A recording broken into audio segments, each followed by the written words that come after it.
ମା ମୁଁ ଘରକୁ ଯାଉଛି। ଭାଉଜ କୁଆଡେ ଯାଉଛ?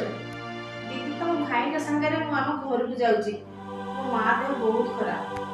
ଭାଇର ଦରମା ଯେବେ ଆସୁଛି ତମ ଘରେ କିଛି ନା କିଛି ଅସୁବିଧା ହଉଛି। ନେଇଯାଉ ନା ଭାଇକି, ସବୁଦିନ ପାଇଁ ଘର ଯେମିତି ରଖିବ।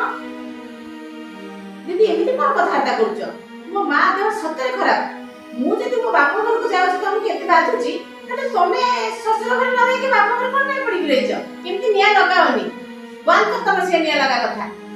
ବି କେୟାରଫୁଲ। ବୋଉ ଦେଖ ତୋ ବୋଉ କଣ ସବୁ କହିଯାଉଛି ଦେଖ। ଚୁପ କରି ପୁରା ଆମେ ସତରେ ତା ମା ଦେହ ଖରାପ। ଏଇ ଗୁଣ ପାଇଁ ନା ତୋ ଶାଶୁ ଘରେ ରହିପାରୁନୁ, ଆସିକି ମୋର ପାଖରେ ପଡିକି ଯା ତୋ ଶ୍ୱଶୁର ଘରକୁ, ଆଉ ଏଠି ରହିବା ଦରକାର ନାହିଁ। ଦେଖନ୍ତୁ ଚାଲୁଣି କହୁଛି ଛୁଚି କିନ୍ତୁ ପଛ ଆଡେ ଗୋଟିଏ କଣା।